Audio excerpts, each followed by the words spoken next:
Well, here we go. Hey, Arnold!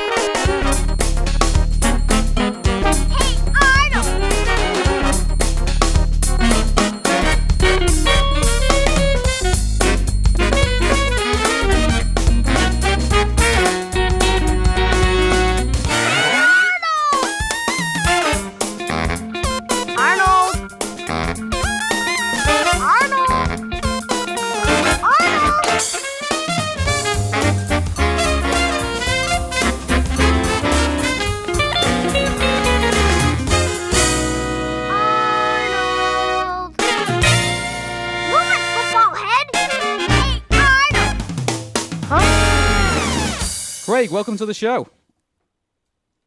Thank you. I'm glad to be back. Yeah, it's cool. So you're at the offices of Ready, Jet, Go again? Yeah, I am. I'm sitting here in Glendale at my day job. It's brilliant. So we're going to go straight into... Although I got to say, the finishing of the Jungle movie, that's turning into my other completely all-day day job. So I'm doing 2 all-day day jobs. That's awesome. Okay, so we're going to go straight into the questions. And so the first section of our show is the Hey Arnold TV series and the movie. So, Craig, are you ready? Yep. Okay, first question. Does Arnold still have Helga's shoe from the episode Arnold's Valentine? And will they ever find out that Helga was Cecile? I'm sure he kept the shoe. I don't know where it is because I haven't seen it for for a long time.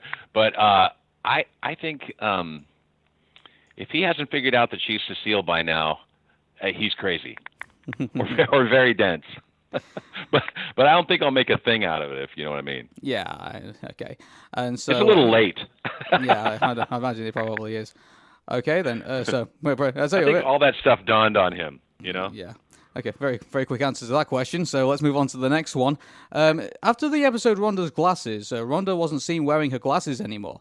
Does she still use them, or did she switch to contact lenses? I think Rhonda has a pair of very ugly glasses that she keeps handy in case anything ever happens with her contact lenses. Yeah. Okay. Next question. In the episode Egg Story, what was the love tunnel story Harold was going to tell us before Rhonda abruptly cut him off? Well, you remember in Operation Ruthless when Harold and Rhonda got paired up? Oh, yeah. He's referring to that, whatever that adventure was. That's what he's talking about. Yeah, I was going to say, did you ever go into any details of what that adventure was? No, I kind of, it was in the context of him bringing it up. She just wanted him to not talk about it anymore. It would be kind of funny to find out someday, but yeah. Yeah, I'm sure there's fan She's fiction. Not going to talk about it. I'm sure there's fan fiction of it somewhere. No doubt about that. I'm sure you're right. Okay. Next question. In the episode Parents' Day, the ending scene is Arnold dreaming about flying off in a plane on the roof of the boarding house into the sky. What does that symbolize? That's a great question because a lot of what was happening in the Parents' Day story, I was just completely making up as I went along. You know, I was just kind of, we had to make up this whole mythology about the backstory of his parents, and Arnold going off to fly after them was just, I wanted it to be like a really cinematic ending where the audience has to guess that Arnold in his dreams is going to be searching for his parents from then on. Mm-hmm. And so I actually think a lot of people probably that's the feeling they got. And what's funny is when we made the show and put it out, our audience was still mostly kids. And so I didn't really have any way of knowing. But it would be interesting to see how many of the people who were kids then and grew up with the show figured that was what was going on. Arnold every night was going to fall asleep and dream and get in his little plane and fly after his parents. Mm-hmm. And hey, we're going to be going into that territory very soon, so everyone stay tuned. Yeah. Yeah. Okay. Yeah, I'm very excited about how we finally get to kind of take it from there. Yeah. Yeah, it's absolutely exciting, I must say. Okay, let's get on to the next question. Is it true that you hate the episode Arnold Betrays Iggy so much that you never wanted to air on television? That's another one from that 107 facts, isn't it? I think last time you and I spoke, I was kind of going off about that 107 facts and how few actual facts are actually in it. I can't believe that they didn't just sort of call me and fact check that, because on that thing it says that that was weird. Like, I hated that episode so much that I kind of like punished the writers and like made them stand outside in the rain or something. You know, it was really weird how far they went in that thing. And the truth is, I didn't even care that much about Arnold Betrays Iggy. That episode was written by Steve, and I remember he said he wanted Arnold to accidentally betray Iggy, and then the only way that they could be friends again was he was going to have to put on the bunny pajamas and wear them in public. And when he said that, I said, well, that's kind of weird, but I guess we could do that. And then once he got into that story, I think it was my suggestion that if he was going to have to walk in front of everybody, that we make it like a really like have that tragic music playing and make it this sort of a gauntlet of everybody laughing at him, and have it get kind of nightmarish, because that was kind of the only way to do it, was like make it really crazy. And then when it came out, I remember seeing that the even then, by that point in the series, we had adult fans who were making, you know, fan pages and doing chat groups about it. And I remember they didn't like that one. And another one of Steve's that they really hated was, remember the one where he Principal Warts puts him on detention because he won't say who flashed him. Oh yeah, the full moon episode. Right, he refuses to rat out his friends because he's just that kind of like old-fashioned. You know, Arnold is, you know, he really is so principled that he won't rat out his friends. I remember even when it came out that the on the fan chats and stuff, they were like, what an idiot. Why didn't he just tell him it was those guys, and then he gets off the hook? Like, it felt like a funny generation gap thing where Steve came from a time where you just never rat someone out, and the modern fans were like, "What? That's stupid." and I felt so. Those were two of Steve's that season that made people kind of mad. And it's funny too, because when we were making those shows, I remember how hard it was for us to come up with good Arnold episodes. Like, it was easy to come up with a good Helga one, and we had a very good bunch of episodes that we were doing that were about the secondary characters. Like, we were doing tons of good, like, I don't know, Harold and Stinky and Sid episode, and Eugene, and everybody was getting their own episodes. But when it was time to do more Arnold ones, which is basically that principle, you know, that's kind of how we always tried to do it, was Arnold accidentally hurts somebody, or he accidentally causes a problem for somebody, and then he feels bad, and he has to do something about it. So I would say that's where Arnold Betrays Iggy came from, but the fact that he has to be humiliated just really, fans didn't like it. Yeah, it wound up quite a few people. that rumor, that the internet rumor that I was so mad I made Nickelodeon take it off the air and punish the writers and stuff, is really a stupid rumor, because I was always part of the writing of every show. You know, I always knew what the show was going to be. It's a crazy idea to think that I would see something when it was done and be mad about it, because I would have been part of the making of it. So I never like reading that stuff. Also, when you read that story, or it's in the 107 Things, it kind of makes me out like to be a dick, and I think that's kind of too bad also, because I'm not, you know. This is the problem with YouTube. Anyway, it's an okay episode. It's not the greatest. It's not the worst. It's just an okay episode, and you know, I have no idea how often Nickelodeon airs it. Yeah, well, hopefully this will get out now, and people can just put that 107, you know, YouTube in the dustbin. Yeah, so, we're actually working on our own like our 108 facts about Arnold. Myself and the Splat, we're going to do that in the coming weeks, with the idea of releasing it. Just use that to eclipse before the Jungle Movie comes out. Yeah, just use that to eclipse everything idea, else. Just to answer it, you know. So good on you for doing that, Craig. Next question. Yeah. When Gerald. Sorry, I just lost my place there. Okay, here we go. Were Gerald and Phoebe on a break during the episode Gerald versus Jamie-O? And if so, did they eventually get back together?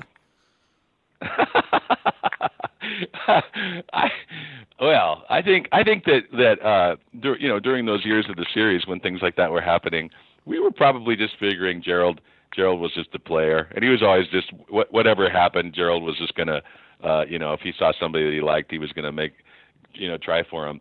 And I don't think that he and Phoebe were that serious, but they're a long-term couple. The fact that they're a couple is part of the Jungle movie, so we'll see them together. I think that the Jamie O episode was just like a momentary crush. There's nothing to it.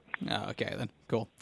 Next question. In the episode Career Day, Helga mentions that she took jiu-jitsu classes. Does she continue taking jiu-jitsu to this day, or was it something she just tried for fun? I think it was kind of a short-term interest. She's such an ass kicker that she may have an interest in jiu-jitsu, but I'm sure she's tried many other martial arts. Yeah, I was going to say, if it was her and Arnold in a fight, who do you think would probably come out on top? Helga would win. Even with all of Arnold's self-defense training. That's true. Arnold, even with his self-defense training, because he wouldn't use it on Helga. Oh, well, he'd stop himself. That's good of him. Okay, next question. How did you get "You Make My Girlhood Tremble"? The scene where Helga sees Arnold naked, and the Helga saying crap not once but many times throughout the series past the censors. I don't know. I mean, here's how it went. When we wrote the first season, there was a ton of attention from the network on our work. When we wrote the second season, we still had a ton of network attention. By the time we got to the third season, which is, I love the third season. I think that some interesting stuff came out of that. Although the ones you're talking about were, she said crap in season one. They just didn't catch it, and the other stuff you're talking about happens later, more like season 4. And yeah, we were just, as each year we got more independence, where I just got the feeling they didn't care that much about what we were writing, and they weren't that worried about it, and we were basically left on our own to censor ourselves. And we were trying to be pretty responsible. Those couple of bits that came through are just, we'd put something up and see how it worked, and if nobody said stop, we just keep going. I tell you what, if Helga drops the F-bomb in the Jungle movie, I think that's gonna raise eyebrows. Yeah, no worries. There's no curse words in the Jungle movie. Oh, boo. Okay then. I know all 13 swears, and some extra ones when you have Asperger's. So, okay, next question. This is about Grandma Gertie and her kookiness.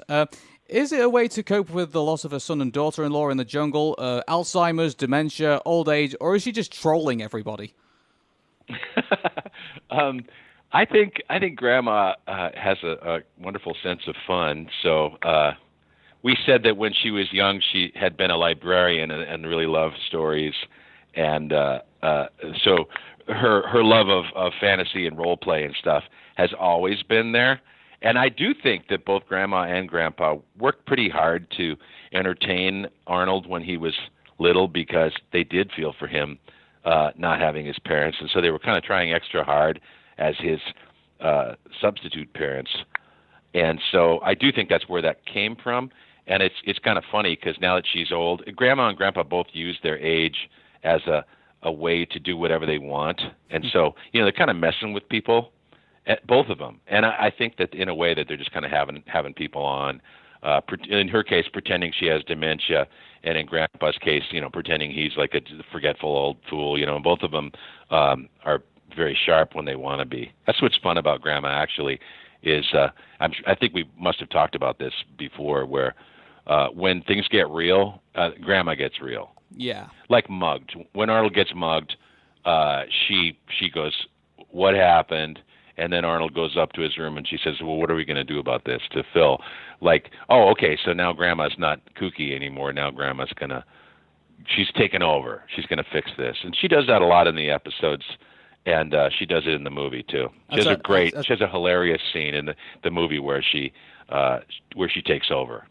I tell you what, in the Parents' Day, when she sort of broke character and Arnold said that that you aren't really my parents, that hit me pretty hard, actually. It's it's great. Effective. It's meant to be that way. I think that's what's really fun about episodic TV series like this that goes on for years, is that you can set up those expectations for a long stretch where somebody behaves one way, and then when you change their behavior, people really take note. So it was perfect. We were 60 shows in when we did Parents' Day, and so it was really fun to see her go, okay, we got to fix this. Very cool. And the last question of this section, what was it like switching to digital art and painting season 4? Oh yeah, up the first 60 half hours up to the end of season 3 were done completely analog, where they were hand drawn and hand painted and inked and painted cells and shot on film, and then transferred to video, and then we would put it through post. Then once we went to season 4, we switched to digital, where we painted our backgrounds and drew our art, all the animation of the cell layer is still drawn in pencil, but then then it's all scanned into digital and then put together digitally. And it was tough. It was the early digital. That first year we had a hard time kind of transferring it from digital to our final product, and some of those are kind of soft. They're a little fuzzy. There was a lot about it that it was kind of a painful transition. Also, I missed the having the old cell set. I have cell setups from 1 to 60, and then after that, I think that they continued to make me like a few setups just as part of my deal, but they weren't even doing it anymore. They weren't painting cells anymore, so I missed that old technique. It's a cool look, but now we're in the Jungle movie. We're in a high def 9:16, way higher resolution digital that looks really cool, and so I'm glad to have made the full transition, because the Jungle movie will be cooler looking than any Arnold episode. I mean, people might argue that they like the original look, which is fine. I mean, I do too. I thought the original stuff was kind of very funky, and you can't quite get that funk ever again because it's just it was a very funkily made cartoon in the first year. So we just have all these looks, and it's been a long, steady evolution from my very first drawings of Arnold and my claymation shorts all the way to the Jungle movie. And so I just figure, look, it's always evolving. Here's what we're doing now. Cool. And still us. I think that's what matters most. It's not like someone else is doing it or making those choices. I'm making those choices. So, I hope people like it, but Arnold evolves. Yeah, very cool. We are at the main event of our Hey Arnold anniversary show. It's the Jungle Movie questions, and so let's get straight into them because people really want to know. Yeah, let's get this going. So first question is, how different was it to make the Jungle Movie now compared to producing it in the 90s to 2000s?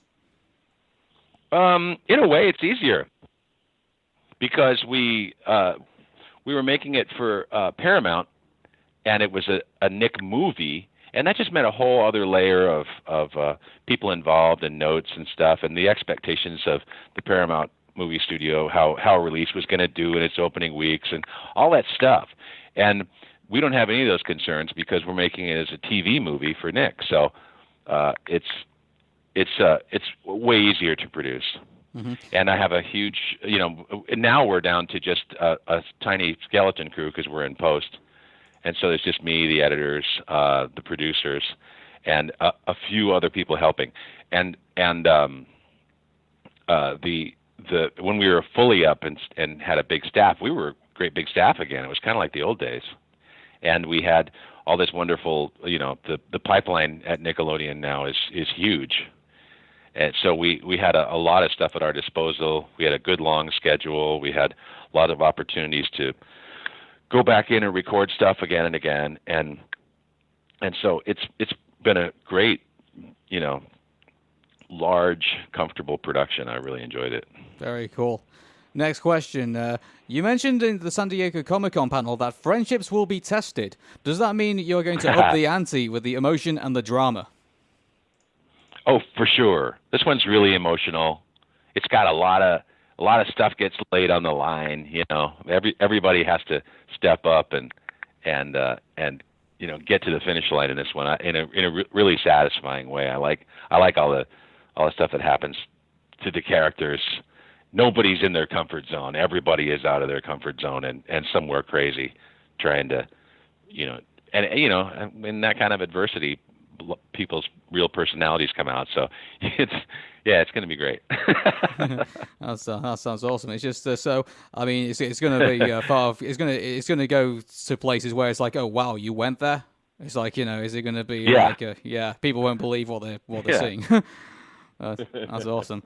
Okay, I guess we'll move on to the next question, which is kind of related to our last one. Given that Nickelodeon's demographic is 6 to 11, were there any restrictions on how gritty you could be with a story?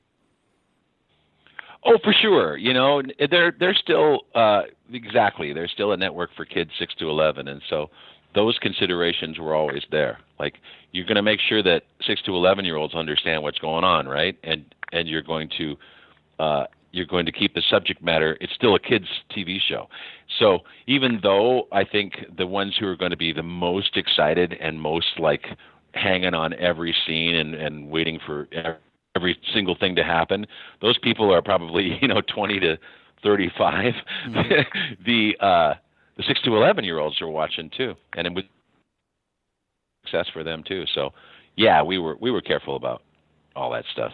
Yeah, I just think obviously it is still in that frame of Hey Arnold world, and I think do you think sometimes when you look at fan art and sometimes when you look at how epic and adventurous some people make their idea of the Jungle Movie, do you think that gives some people unrealistic expectations of what they should expect from a kind of like Nickelodeon branded Jungle Movie? That's interesting, isn't it? I mean, this is a really unique situation. We're coming out with this movie after 15 years of speculation, of people, and that art getting better and better. The people have been making such amazing art. That we've talked about this. The fan art since about 2012, I feel, was when I first started to really notice it. But even before that, there were people who had been kids watching the show and had grown up and become professional artists, and they just do amazing stuff. So, yeah, the expectations are going to be cranked up as a result. And people have been waiting all this time. They're going slowly. They're going slowly nuts as they wait for this thing to come out. I think we're all doing that at the moment. I think we're all in this boat. I think waiting to see dry land. Okay, next question. Yeah. Will we learn what happened to Miles and Stella over the 10 years that they've been missing? Questions will be answered. I'll put it that way. Okay. That's where I have to try to not. I don't want to give anything away, but people have been wondering what's happened, and they will get their answers. Okay, so would you say? Obviously you can't give too much away, but would you say it's a very detailed answer, or would you just say it's an answer? Would you say it's an answer? And I also think there's still so much. It's been so interesting to tell this story because I've made so many versions of it, and so much has happened that you can't get to everything. By the time this is finished, I really would hope that there was a season 6, so I could even, no kidding, do these kind of like flashback sequences that show other parts of what happened. Just for the fun of it. We've had so much fun telling this story, and then we keep tightening it and taking out all the extra stuff that there's a lot of story kind of on the cutting room floor. So I hope to get to all that eventually. It'd be fun. That's cool. Okay, next question. This is the least spoilerish of this version of the question. So, will the Jungle Movie have romance in it? And if so, are we going to see a kiss in the movie between two of our favorite characters? That was nice. It's kind of, the question was parsed in a non-specific way. There's plenty of romance. I'll put it that way. Oh, there's brilliant. tons of that heart-rending romance that you've come to know about the Hey Arnold series. It'll be in the Jungle Movie too. Mm-hmm. I have to say, Craig, I think I speak for the whole Hey Arnold fandom. We've seen these two, I know which two characters they're referring to, and we've seen this relationship blossom. We've seen it grow. We've seen it in the fan art. We've seen it in the fan fiction. I think I speak for all of us when I say we're finally going to be looking forward to seeing the coming together of Curly and Rhonda. I mean, come on, it's like it's been a long time coming. It's like. Everyone wants to see Gamble Lloyd, I'll put it this way: that all that stuff continues. Okay. Everybody is who their character is, and then some. Okay, next question, which is going to be, will we see Dark Arnold, like in the tango scene in the episode April Fool's Day in the Jungle movie? Oh, I love Dark Arnold. I think everybody does. But actually, this quest of his is pretty serious. Arnold's he's pretty on point with just the how big of a deal this is. And so that kind of funny, kind of goofing around Dark Arnold that was in the tango scene in April Fool's, that doesn't happen. He's doing other stuff. Okay. But I like Dark Arnold. I'll bring back more tango scenes if I get a season 6. I'm sure all the Hey Arnold fangirls would love that. No doubt about that at all. Okay, next question. What more can you tell us about La Sombra and his gang of river pirates? Well, they're in the picture, that's for sure. And that's another thing where I'd prefer not to give away any more specifics than will be. You're going to see 3 trailers drop in the next week, starting with mine on Friday at the con, and quickly followed by 2 more Nickelodeon ones. So there will be plenty for people to kind of chew on when they see those trailers. So I'll just lay out and let them wait for Friday, and then they can ask away. No problem. And hopefully, the point of this is all of the things we're going to show, we're just hoping will drive people to tune in at Thanksgiving when the picture comes out. So I feel like we will have said plenty by then, and I'd like to leave the rest for people to enjoy when they see it when it comes out. Yeah, because we've yet to see La Sombra in action, I guess. The last time we saw him was probably in the Journal when he was chasing Miles and Stella, and so and so would you say he has a big, massive role to play? I think in driving the story. Would you say? Or, he has a huge role. He has a huge role in the movie. Yeah, brilliant. Okay, I'm sure we're all looking forward to see what that role is. Next question. Is somebody going to die in the Jungle movie?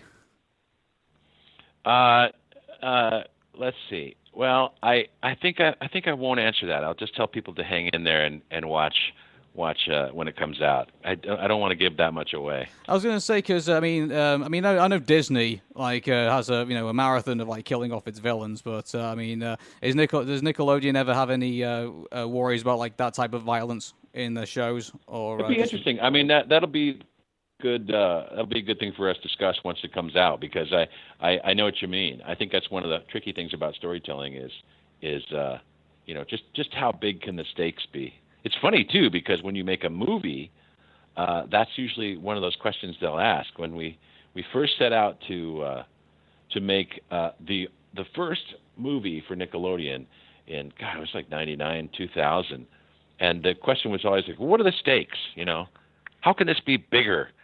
And I'm like, I don't know, have a bunch of people die? So, yeah, I like I say, that it's got that kind of movie scope, and we'll let people watch the film, and we'll talk about it then. No problem. Okay, then, next question. How did you get Mason Vale Cotton and Little Peanut to voice Arnold and Gerald, and will Francesca Marie Smith be voicing Sheena in the movie? Sheena doesn't go on the field trip. So you see Sheena in the crowd scene, but she's not on the boat.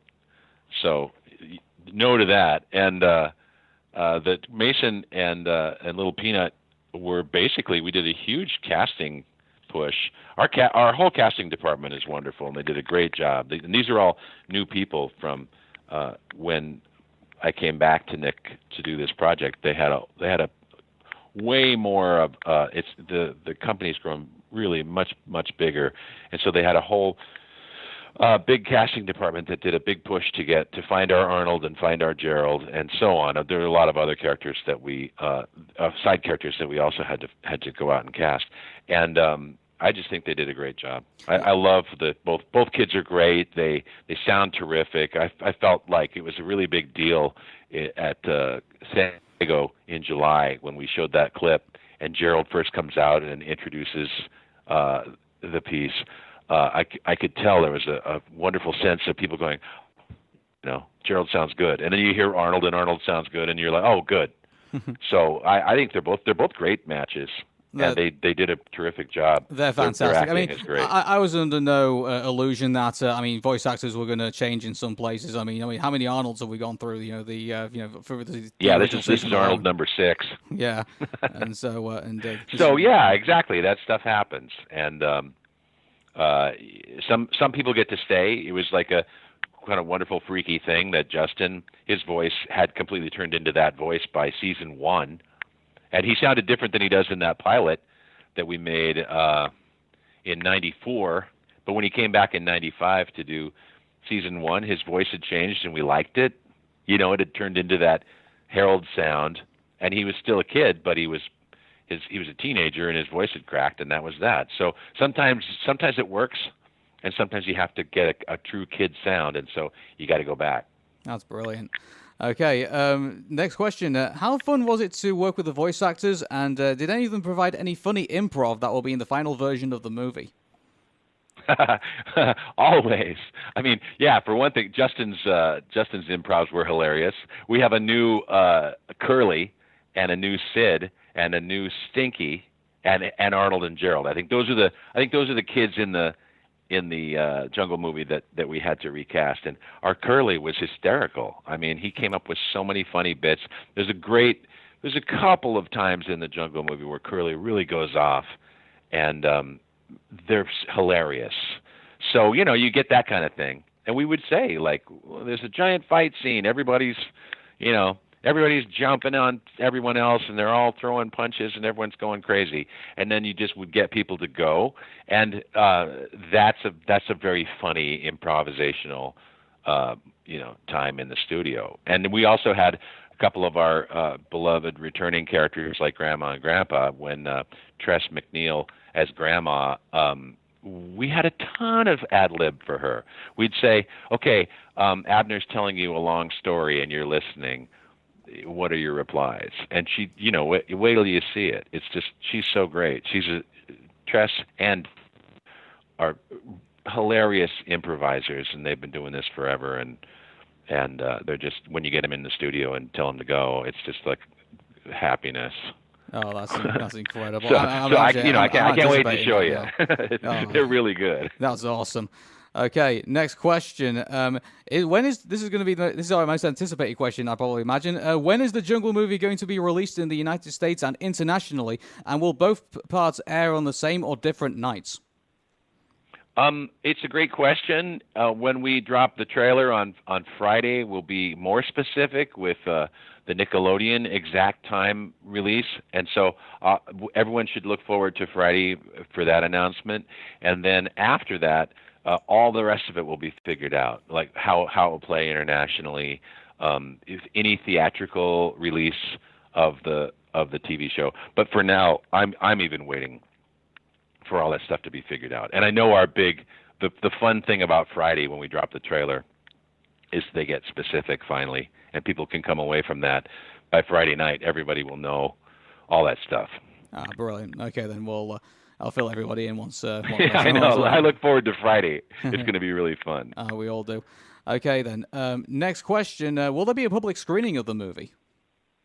I think so. I can't promise it yet because they're figuring that out. But the nice thing, and one of your questions earlier was about the original way we used to make it being made digitally now and what the advantages are. One of the advantages is we're going to make a beautiful high-def 9:16 movie either way. So it's movie theater ready, and it'll look terrific on the big screen. It won't look fuzzy or funky like that. In the first Arnold movie, we had to do a video to film blow up, and it didn't look so hot. It kind of suffered from the fact that it was originally made for TV, and then we showed it in theaters. That's not going to be a problem this time. So if it does play in theaters, it'll look great. So I certainly hope so. I hope for an LA premiere that I can go to. I think it'll be a blast. Oh, that would be brilliant. I'll tell you what, I'd fly out for that. It's like, if that happened, seriously, like, it sounds crazy, but I actually might consider it. Okay, next question, which is sort of related to the other one. Will the Jungle movie be released on Blu-ray or on DVD? And if so, will it contain extras such as behind-the-scenes documentary, interviews with cast members, storyboard character models arts, concept art, and the original movie script? Well, that sounds great. I'll get that DVD. I hope so. That would be nice. And again, they haven't decided that either. I know we'll make our own DVD for ourselves, just for cast and crew. But the plan to go out with all that stuff, it sounds great. I'm trying to find that out myself also. Yeah, we'll see. I mean, you say this if it did, we'd totally talk about something that deserves extras. Sheesh. You know what I mean? I mean, the commentary track would be hysterical. Me and Raimi and Stu sitting around, and I would bring in, the writers and Jerry, my art director, all those people. I'd bring them all in because it would just be so fun to sit around and watch it and trade stories about all the stuff that happened. There's things in the Jungle movie that Raimi and I were thinking up 15. Not everything at all. I mean, for sure, from scratch, and we wrote a brand new story and we wrote it all over again. But it has things in it that we were cooking up in 2001, 2002. And so it'll be really fun to see that stuff on the big screen. It'd be really fun to talk about it too. How some stuff was just so good we had to go back and make sure. There's a funny thing that Brainy does in the Jungle movie that Raimi boarded 15 years ago. I can't wait to see it in the movie. It'll be super cool. Oh, brilliant. Would you say there was enough for, if Nickelodeon decided to turn around and say, well, we want to do an extended version of the Jungle movie, do an extended edition? I mean, would you say there was enough to kind of do that? There certainly is enough to do it, but I don't think we will, just because, usually when the decision got made to cut a sequence, it would be cut in rough storyboard or something like that. And some things got cut. They got cut in script and they didn't even go to board. So probably not an extended version. That's probably impractical. I don't think they'd do it. But to me, the thing that would be funny would be to take some of those lost sequences and show them as episodes in season 6. Say, hey, remember that time? What happened there? And then just cut to our deleted scenes. It would be big for a funny story. That was awesome. Okay, next question. Will Jim Lang's original soundtrack be released for the Jungle movie? And if so, will it be on iTunes or Spotify? I imagine iTunes is the kind of thing that this stuff usually gets to in its various forms as it comes out later. So I hope so. And there's a lot of demand from fans to hear Jim's music. And so I'm sure I hope to do it through regular channels, and if not, maybe a year from now, people are trying to just get to listen to soundtrack stuff. I bet Jim will probably just post it up himself so people can listen if they want to. Oh, that'd be really awesome. I know exactly what you mean. I always think, oh, where's the soundtrack album? Yeah, I would pay for that. If that came out. Yeah. Again, I said it back in 2011. It'll be great. I say it back in 2011. I'll say it now. If my life had to have background music, Jim Lang would have to write it. So I still believe that to this day. Okay, next question. If Hey Arnold TV series has a 6th season after the Jungle movie, will it continue from where the Jungle movie left off? Yeah, that was our plan all along. We always wanted to take it to the beginning of 6th grade. And then that's it. It's great. Now we've made all this stuff. We've redesigned everything to make it high def and work in the 9:16 format, and we basically have redone all of the neighborhood and the town, and we've made all these things, and so, redone all the models, made new turns, and all that kind of production. So it's perfectly set up to continue. It's just it's up to Nickelodeon. Yeah. Would you say it was would you do you think there's new parts to it, so you could so Hillwood's kind of got bigger in a way than it was before? Yeah, I think that's right. You always things end up growing anyway. So yeah, there's that's what's great about this kind of universe is it's infinitely you can just keep exploring and go deeper. So yeah. That's awesome. Okay, next question. If you don't get to make any more Hey Arnold episodes or movies, would you say the Jungle movie would be a satisfying conclusion to the story? Yes, I do. Finally. I think that we're getting so much more conclusion than we had that this is a very satisfying to me. to have concluded things like I did. And it's funny how that goes, and I think that's very TV of me to also make it so that you know that the very next thing that happened could be the continuation of the story. Still, if this was all we ever got, it's pretty satisfying. And so the answer is yes. No, it's going to be really amazing to kind of just look at the whole thing as it should be, from about Downtown as Fruits up to the Jungle movie, and say, hey, this is the entire story, and I mean, I don't know if you can tell. It'll be nice, all that stuff exists on DVD, and so people they can watch it from beginning to end. Yeah, I mean, I don't know if it's a bit premature to ask this question, but now that you've actually had the chance to kind of complete the Hey Arnold story the way you'd like it, I mean, how do you look back on it now compared to when you didn't complete it? I'm glad that we're doing it now. I think it's going to be even better than it would have been if we had done it if we'd been continued back then. I think that we've all had a lot of time. Those of us that worked on it have had a long time to think about other stuff, and so it's great to come back to it now, having seen this wonderful response. I mean, like we've been saying, the last couple 2, 3, 4 years have been where I've gotten more response from fans than I'd ever had before. So it's great to do it now. Mm-hmm. And we're all looking forward to seeing the Jungle movie come out this November, and no doubt it's going to be an incredibly interesting, couple of months. Couple of weeks. Before it'll be. I know, and believe me, I'm working really hard. Like I said when we first started, I'm working full time on Ready Jet Go, but I'm also working full time on Arnold. So these last few weeks have been crazy as we really work to get it finished. So. The next 2 months are going to go by really fast for me. Yeah, I'm already thinking about 2018 at this point. So it's like, I'll probably, I'll probably wake up one morning. It's like, oh, the Jungle movie's out this week. It's like, oh, here we go. So, okay, that concludes our Jungle movie section, and we're moving on to a new section of our Hey Arnold anniversary show. This one's called Fan Fiction Filler. Get your grade A fan fiction filler from the man himself. So we've got some questions here for this, and let's see how we get on. Okay, first one. What does Peter and Robert, that's Mr. Simmons, relationship look like today? And are they either in a long-term relationship or have they finally got married? They're still in a relationship, and I don't know if they're married or not, but they're still in a relationship. Potential for season 6, do you reckon? Exactly, totally. Season 6 potential. Very good. I think that's going to arouse a lot of fans. I think from that who do like that relationship. There's actually a sizable amount of fans who actually do like them together. So even though we've not seen too much of them.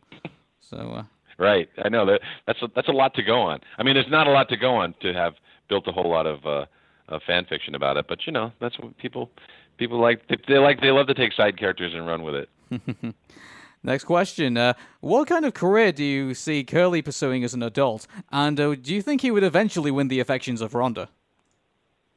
I think Rhonda would probably... I think she only barely tolerates Curly, actually. And so I don't picture them in a relationship later. And I don't know what he would do as an adult. That's a great question. I'll just have to think about that one. Yeah, I mean, I've seen fan art where they're together and Rhonda's insisting that Curly wear the poshest fashion you can possibly imagine. So he looks really strange as he's walking around with Rhonda. So they found ways of putting them together. Let me safely say that. Okay. Oh, this one's going to be fun. This question: are you still an Arnold and Helga shipper? And if so, when did you decide that you wanted them to be soulmates and end up together? Oh, that's a good question. Of course, I'm still an Arnold and Helga shipper. I've always known they were soulmates. But it must have happened at some point. I think what happened was even in season 1, when we were first starting the series, and I was getting better and better Helga episodes back, and just seeing what a terrific character she was. I think that was when I realized this is perfect. And honestly, it was kind of how I was trying to explain to the executives at Nickelodeon why the show was what it was, why is Arnold this way, and what kind of person is he? I was pointing out to them how cool it was that Helga, her love for him, helped explain to the audience who Arnold was. And so once I realized that, I thought, oh, they're kind of perfect together. They're kind of like opposites who they're going to be this cool kind of yin yang, and she'll kind of complete Arnold and he'll complete Helga, and they both will kind of help each other because they both had big things missing in their lives, and it'll be great. It'll be a big complicated mess, and it'll go on forever. So I think probably as early as season 1, I realized that they should just be soulmates. That's how we always wrote the series, with that understanding. Yeah. Next question. What do you imagine Arnold and Helga's kids being like?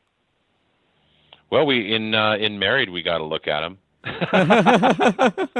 hopefully they're a little better behaved than they were, but that was what we imagined Arnold and Helga's kids being like. Except maybe not as nightmarish. Yeah, I mean, there's two variations I seem to have liked. So there's a fan fiction out there called Life with the Shortmans, where Arnold has 4 kids and he has like a pretty eccentric, kids, but they're likable at the same time. And then there's oh, by the way, shout out to Moni, who is Miku's art house. She came up with the idea of Arnold and Helga adopting a Mexican kid called Vincente, and he has this really interesting backstory. And then there's Haley as well. Wow. Yeah. So, yeah. That's great. The fan fiction is evolving into its own. Let me just safely say that, including the fan art, so. Exactly. And I think that's fine. I think the fan fiction can go anywhere it wants, and good for them. Yeah, good on them. Next question. How would Arnold react if he saw one of Helga's shrines? That's really funny. I mean, I don't know if he ever will, but I think he's got to start taking this stuff in stride, because, I mean, I know the humor of the show was always kind of how dense he was, but by now he should have a pretty good idea how obsessed with him Helga is, and so you know what I mean. Mm-hmm. I would think he would probably just have to take it in stride, but no, he hasn't seen one of her shrines, so I don't know. Do you think eventually he'll find out about them all? I know, that'd be funny. Yeah, I just love to see his reaction to that. Yeah. Okay, next question. Do you think Arnold would be taller than Helga as an adult? Yeah, maybe. Yeah, maybe ultimately. She's definitely taller than him now, but I think someday he'll pass her up. Mm-hmm. Okay, he won't be Shortman for a very long time. Me probably imagine. No. Yeah. Okay. He comes from tall people, though, so I think he'll eventually. He's a short man now, but he'll. Okay. Next question. Will Helga really become president of the United States in the future? I definitely. It's kind of one of the things that's nice about the fact that we aren't really showing them as adults. We're only showing them in these kind of funny fantasy sequences. You can do that kind of stuff and get away with it because you don't have to stick with it. So that's a funny idea, but I probably would keep it in kind of fantasy settings. I prefer to keep that stuff in fantasy settings because you can just be more wacky about it. If she actually had to be president, what a pain in the ass. You know what I mean? Really? So, yeah, that's the worst job ever. Yeah, I'll tell you what though. I think one if there's like a president who's always known for one piece of legislation, I like to think that because Miriam's obviously had problems with alcohol and she needed like help trying to get off it, and maybe Helga would probably expand drug and rehabilitation in America. Maybe that'll be a thing because of what she's been through. Yeah, exactly. Yeah, there's an executive order. Okay. Next question. If 9-year-old Arnold met himself, met his adult self, what do you think they would say to each other?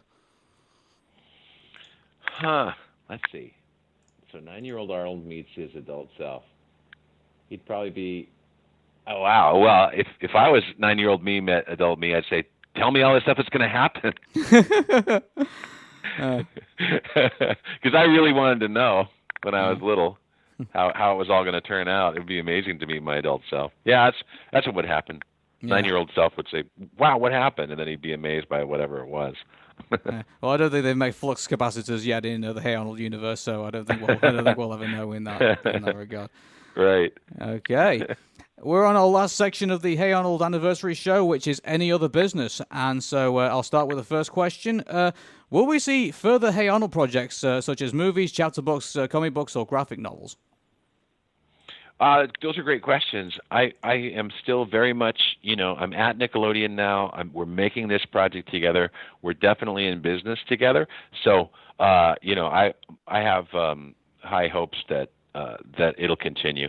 And it's great to be doing stuff officially with Nickelodeon instead of just like those lonely years of doing Arnold stuff on my own because there was nothing going on. So I'm really happy to be back, and we'll just see what happens. If enough people tune in and watch the Jungle Movie, if it's a big rating success, that will probably be a big influence. So I have definitely this last 2 years I've really cranked up my own game of trying to promote the show. And I know also that we have the huge promotion effort of Nickelodeon themselves and the Splat and all the different things. So, it's looking good that we'll get a good turnout for the Jungle Movie. But cross your fingers. Yeah, I really hope so, Craig. We're as you can probably tell on the Arun Mehta show, we're doing everything we can, and the Hey Arnold fans want to see I it, appreciate all of the fan effort. It's great. Yeah, and we're all rooting for you, Craig. We really want this to be a success. Regardless of what happens. Okay, then. Yeah, and exactly. The good news is, no matter what, we get our Jungle Movie. So that's a really great thing. Victory. Exactly. Okay, next question. Is the Patakis still something that could eventually happen, as many fans would love to see a continuation of the Helga's character development? Yeah, the fans are really interested in seeing Helga grow up. And so, like I say, I've planned this out so that I could continue the series, and the way to continue it on Nickelodeon is to do it where they're still kids. And so that's all I've got so far. But as everybody knows, I've been thinking about all that stuff, and so in a perfect world, it just continues, and we finally get to even see them as teenagers, and see the Pataki family continue to evolve and move forward. Like what would those relationships be next? So it's fun. I mean, all those characters are back. Helga, Big Bob, Miriam, and Olga are all in the Jungle Movie. So we do get to see them 2 years later, and so in a perfect world, you just keep going. Mm-hmm. I'm really looking to see what Helga's family's like still. 2 years separated from the original show. So yeah, that's going to be awesome to watch. Yeah. So it'll be fun. It'll be fun to bring them all back again. That's it. Yeah, I'm seriously getting lost for words now. I'm just really excited now. I'm really going for it. So let's good. That's appropriate. Let's quickly move on to the next question before I explode. What's your opinion on adult themed Hey Arnold fan works? Well, I mean, it's all what's funny about the internet is, especially the visual stuff, once you see it, you can't unsee it. And so it's, in a way, it's kind of too bad. It's just in the very same line as like how annoyed I am at fan theories that say, Pigeon Man jumped off the roof and died, or that I made the writers all be punished because I hated how Arnold betrays Iggy came out. That stuff is sort of annoying. I kind of can't make it go away. Mm-hmm. But it's kind of the same thing with adult themed fan art where they the one where they drew the penis on Grandpa's head. Yeah. Once it's out there, you can't make it go away. So I'm kind of sad about that because I didn't design Grandpa to look that way. I just made him lumpy. And so then you feel kind of sad that I wouldn't want to think that every time someone looked at Grandpa, that's all they. So I don't really encourage adult themed fan work because for that reason. But I just know it's out there, and there's nothing I can do about it. So I don't know. I guess it means people love the show so much that they're always thinking about it. But yeah. But I think it's better for me to stick to kid themed artwork. So that's the world I'm in anyway. Yeah, it's just there's stuff out there of like Arnold and Helga, like people are kind of curious about what happens in the bedroom, which I'm like, legal. Yeah, they really go there, don't they? Yeah, it's like legal age and consensual's like all right, but it's just I guess you can kind of somewhat understand the kind of like the context it's kind of in. Arnold and Helga are like in love with each other, and the relationships at its climax, so to speak. Exactly. Oh shit! I'm so sorry. I did not mean that at all. I'm so sorry. I get it. Oh, all right, okay. Um, okay, let's move on to the next question quickly. What's the status of Skyrat? Oh yeah, well, I developed Skyrat at the same time I was starting to develop the Arnold the Jungle movie, and the Jungle movie just took over. It was the thing that they knew once they decided to do it. It was sort of like all hands on deck. And in the meantime, Skyrat they finally just passed on it. They said no thanks, we're not going to develop this into a. So Skyrat's back to me, and I'm not developing it with Nickelodeon. So I don't know. I mean, I really enjoyed that story. It'd be fun to pursue it, but I'll have to find somewhere else to take that one. I'll tell you what, Cartoon Network is in need of a good show. I mean, if you consider giving it to them and see what they think about it, or. Yeah, what'll happen is in the coming months I'll find out. Well, I'll have a much better idea what's next for me. And if it comes to going to other networks and taking my ideas somewhere else, then I will. But we'll see. I'm like I say, I really love the opportunity to be back at Nick and making Arnold. So if it does go, then that's what I'll be doing. Okay. Next question. Do you plan on venturing onto any new forms of media for future projects, such as novels or live action shows? Yeah, I probably it depends on what happens next. Will I sell another cartoon show and stay doing exactly what I'm doing, or will I switch up media? And it just depends on how I've got some new ideas for new shows. I'm gonna go out and see if there's any interest, and if so, then I'll stay in the cartoon making business. But if not, then maybe I'll do something else. Maybe I'll concentrate on writing. That'd be fun. Yeah, I was gonna say, were you ever tempted to look at other things that are out there and like it's like, oh hey, I want to try that and see how it goes, and try new things, or yeah, it is. It's really the thing that's funny about all creative stuff is I tend to learn new techniques based on what the project requires. So like I find myself finally going fully digital and doing stuff in Photoshop, pretty late. Like I hadn't gotten into Photoshop for a long time. I had a lot of friends, artists who were ahead of me on that one. But you just finally go, oh hey, I can do this. And so that's the way I feel about that. Like I might get back into a Photoshop digital version of the kind of cartooning I used to do when I was younger. Cool. Next question. You've mentioned previously that you backpacked around Europe. Can you tell us more about that experience? Oh, yeah. Well, it was great. I turned 21 in Siena, Italy. It was my third year of art school, and I was going to art school in Portland, Oregon.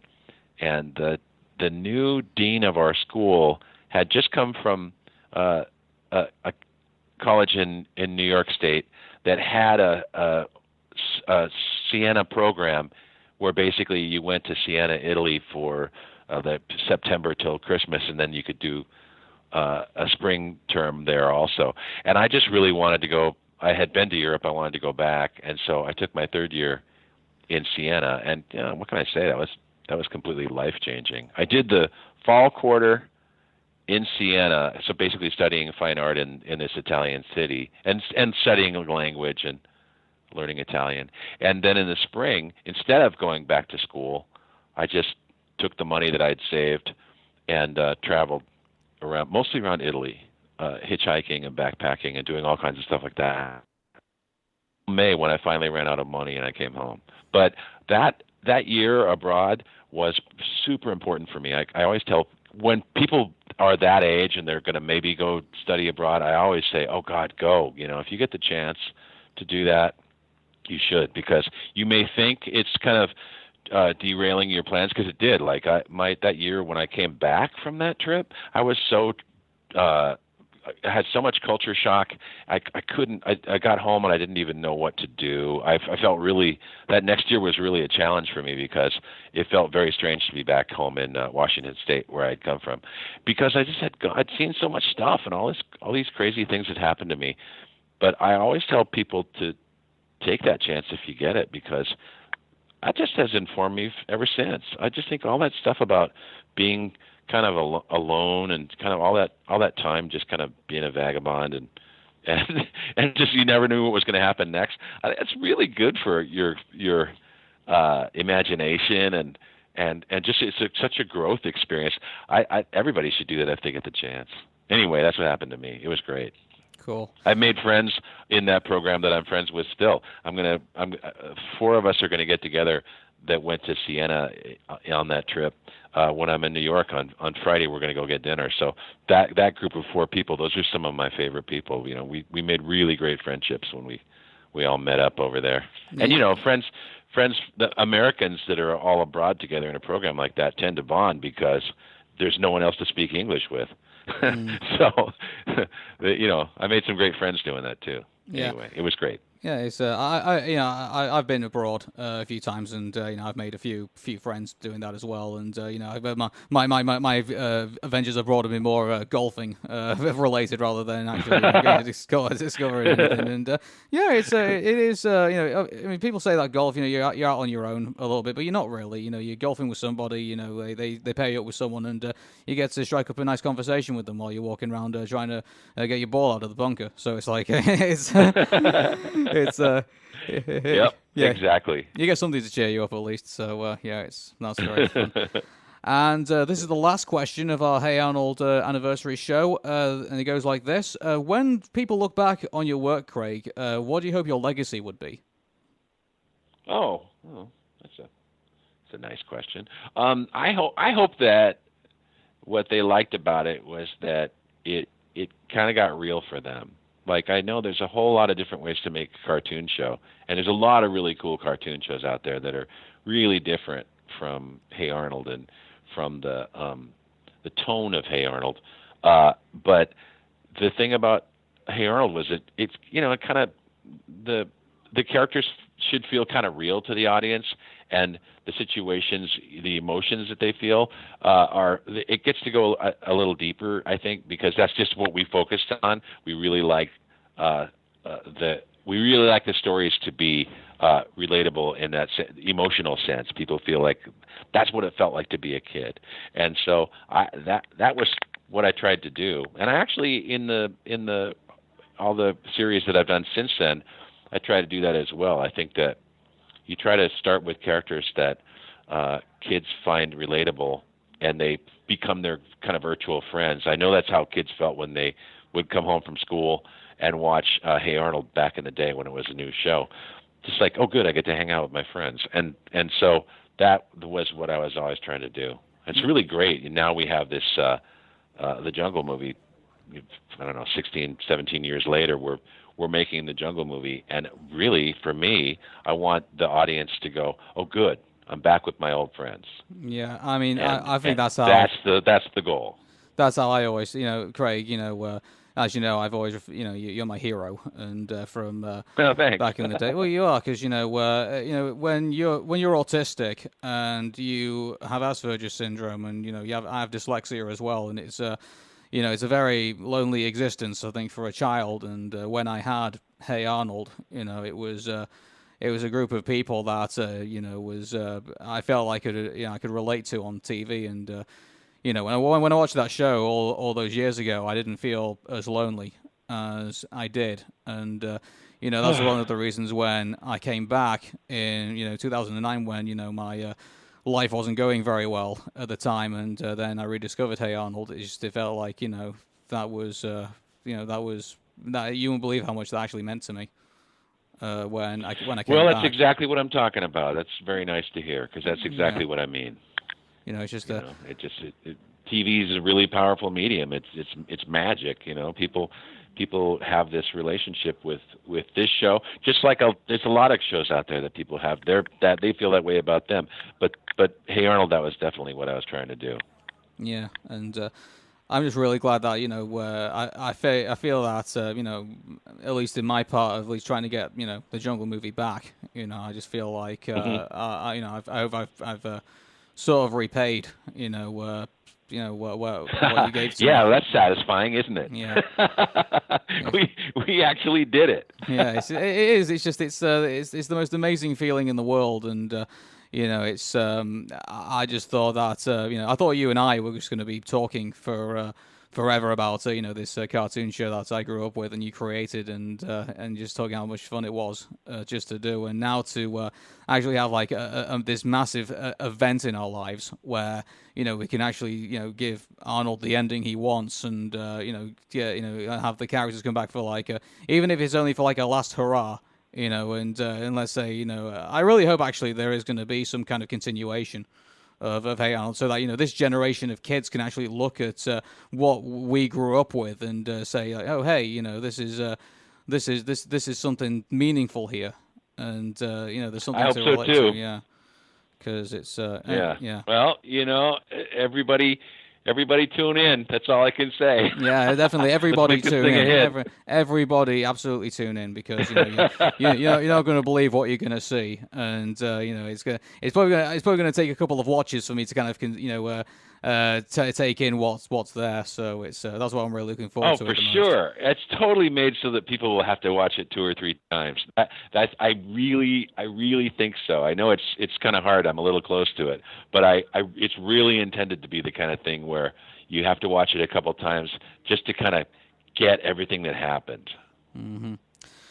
Well, that's us reaching to the end of the show, and it's gone by pretty quickly. Actually, I just realised it's very very quick. I know we're out of time. yeah. So, Craig, not only thank you for the show, thank you for Hey Arnold, thank you for doing the Jungle movie. Again, because you did it once before, then and then you have to do it. You have to start over and do it again. So, thanks very much for your dedication to doing that, and thanks for still believing us fans, and giving us all this entertainment and everything. From the bottom of my heart, thank you. You're welcome. Yeah, you're welcome. It makes trust me, I'm very happy about this. It makes me glad to be here after all these years. So thank you. Yeah, and thank you. And thanks to all the fans who tried so hard. There's not that many times you get this kind of success. We all have that fun of knowing that asking for something over and over again, it finally happened. So that's nice. Yeah. I guess one cheeky last question I guess I'd like to ask. I mean, as people who might be listening to this as they're coming into the panel into NYC Comic Con, and what do you want them to think before the whole panel starts to begin? These are the people who are coming to the panel. The fans that are coming to the panel they're probably grown-ups who grew up with this show, and they know it really well, and so they're a very educated. I'm assuming these people are going to be very educated on Hey Arnold and really up to speed. They'll probably have seen all the stuff that we did in San Diego, and now they're like, okay, now we're the New York con. What's going to happen? How are you going to make it even better? And the way we can make it better is to do a trailer that shows a bunch of scenes from the movie, and so they get to see way more stuff from the story. And they're pretty smart, so I bet they'll start putting things together. So I'm going to try to show them as much as I can without giving away the whole thing. So I can't wait till we're going to do a Q&A when it's done. I can't wait to hear what their questions are. Oh, brilliant! Well, hopefully they're also just as good questions as we got here. So that's what I'm hoping for. Yeah, and it's just the fact that you're going to the Hammerstein Ballroom as well. It's like as a professional wrestling fan, I can't tell you how awesome that is. It's like back in the day when wrestling 2000. Yeah. So it's we're all looking forward to it, and I'm sure once this is over, that will be great. And so thank you very much for checking out the show. Take care, and bye for now. You better not touch my gal, or I'll pop you in a kisser, pal. You better not even try, or you'll be looking at a big black eye. So listen good, you stupid hood. I'll give you to a count of 10. And if you're not gone by the crack of dawn, you'll never ever eat. No, you better be discreet, or you'll never ever eat solid food again.